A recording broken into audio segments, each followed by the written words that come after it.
Well, hello, model car fans. Welcome to the Muscle Car Modeler. My name is Ral, and this week I'm going to go over one of the questions I get a lot, and I'm going to do this, in front of the camera instead of behind the camera, as it's really more about the models than me. But because it's a more of a personal question, I figured I would answer it this way, and we'll get to talking about, some of the stuff here. But one of the questions I get quite a bit is, what is my favorite model kit? I can't really answer that. I just love building models and the creative process and just enjoying them. I do like researching them too. As you've noticed on my channel, I like to go through history and options and stuff. It helps me figure out what I'm going to do and narrow something down.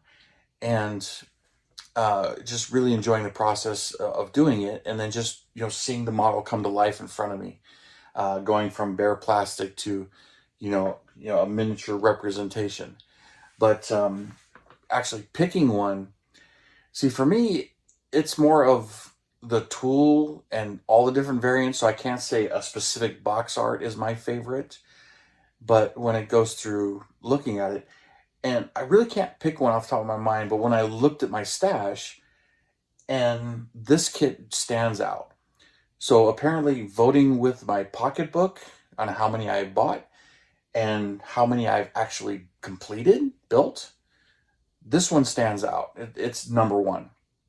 Two other kits came out tied for second place, basically. The Revell Monogram 69 Camaros, which they have the Z28, the Baldwin Motion, and the 427 Yanko, and then now the SS version. That one, I think, came close as it was 11 unbuilt kits, but 4 or 5 built ones. And then the Monogram 427 Cobra, another Shelby. And same thing, I think I have 11 unbuilt kits and, 5 or 6 built ones. But this one, 14 unbuilt kits here and 8 completed. So, okay. Obviously, I enjoy this kit. Some of the main draws for me is it's a beautiful kit. It's designed really well. Not a high parts count, which was important to me in the early stages because 2 of these are from when I was teenagers. And enjoyed the kit. And so, as far as building it, not hard to build. Nice level of detail in the kits. And, there's multiple variants now. But back in the day, it started with the 65 Shelby. This is from 1985. And, I got one built here. This is the one I built, not one of my oldest builds, but, days of eBay and trying to find this kit. I searched this one out and bought it. And I have a hard time passing it up here. I got a sealed one down here, an unbuilt one in the box here. And this is another one. It's another 65. Now, I do prefer the early bodies, mainly because it isn't cut out right up here. The bumper fits onto it really nice. And then the later ones are cut out for the front valance, which I'll point one of those out too. And then the later ones are also cut out.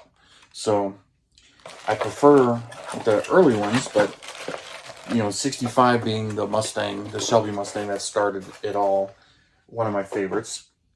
But and then the 66 Hertz came out, which this is my original 1966 Hertz build.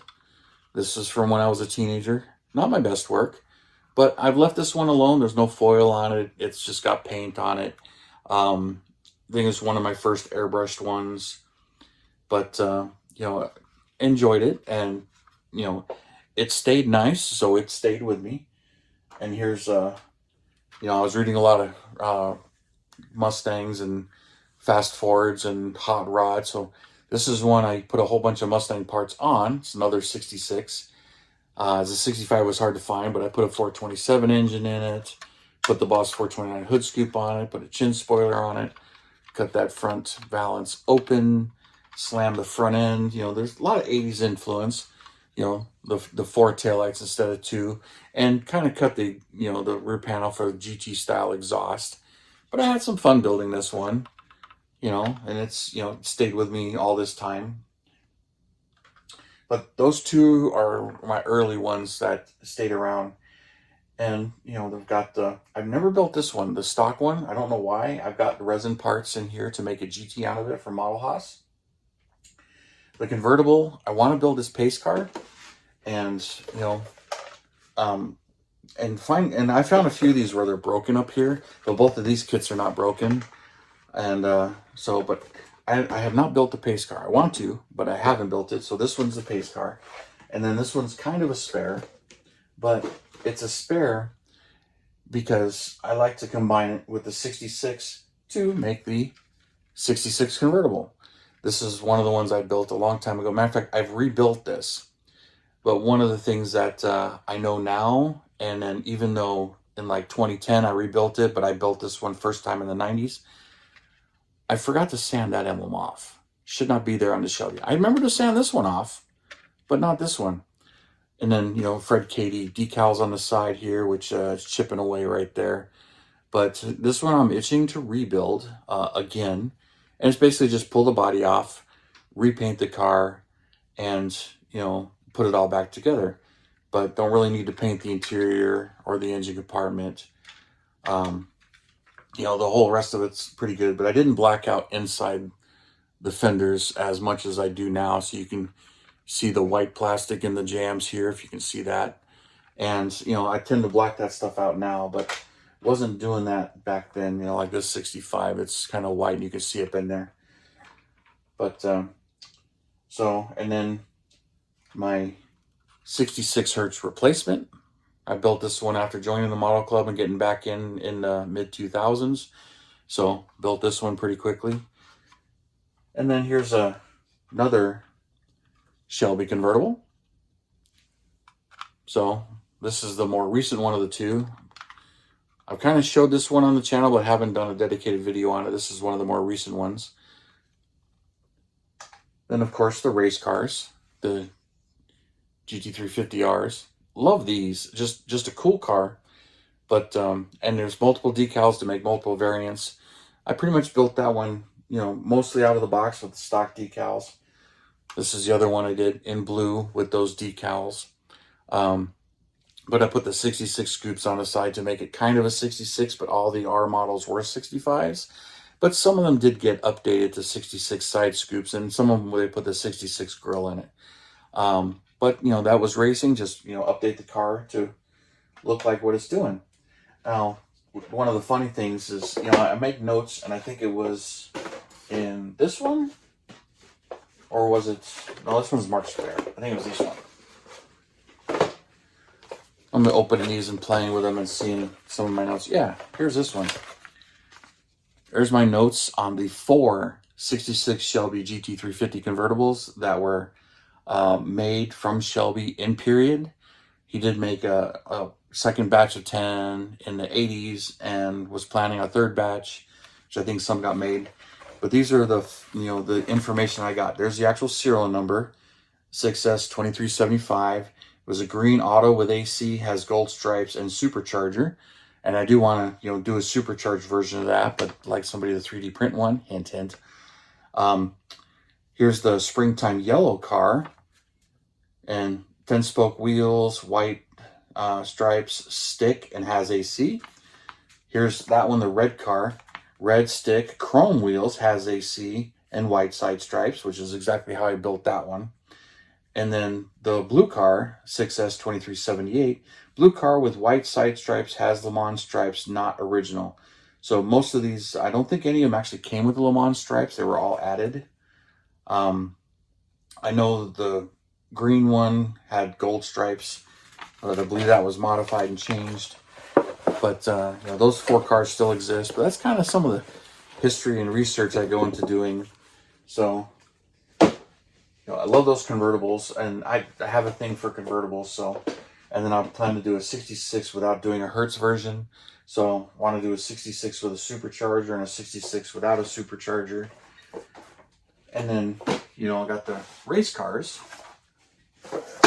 which these are all different. These were like started kits that I picked up at $5 a piece from a guy. So, couldn't pass them up.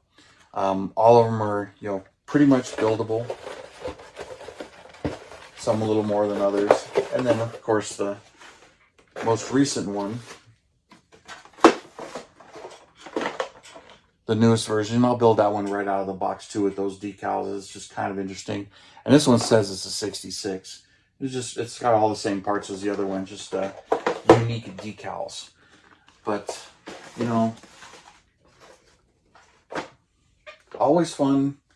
Always enjoy this kit. And, you know, not a hard one to do. Just fits together really, really nicely and really, really well. So, curious to what one of your favorite kits are that you just can't build enough of them. You just really enjoy them. So going through my collection, this one was obvious. And so I decided I would, do this video, dig them all out. So I emptied my closet out because that thing is full to the brim. Emptied out my closet so I can get these out and dig out some other kits too, as I needed to get a little bit more organized with some of them. But anyway, that's what's going on here. Figured I would share this with you and my story and my fondness for this particular set of tools. And, I'm going to do another one of these 65s. I'll do it without the stripes and the base wheels, which I've got in here. So without the Le Mans stripes and base wheels, as most of them actually didn't have these wheels. And a good chunk of them, it's only like a third of them actually had the Le Mans stripes. But when they're restored, the owners definitely add the stripes. And then the same thing with these wheels. Most of them didn't have these wheels, but they tend to put the wheels on them in restoration. And if I had one, I'd do the same thing. Because this is, you picture it exactly like this.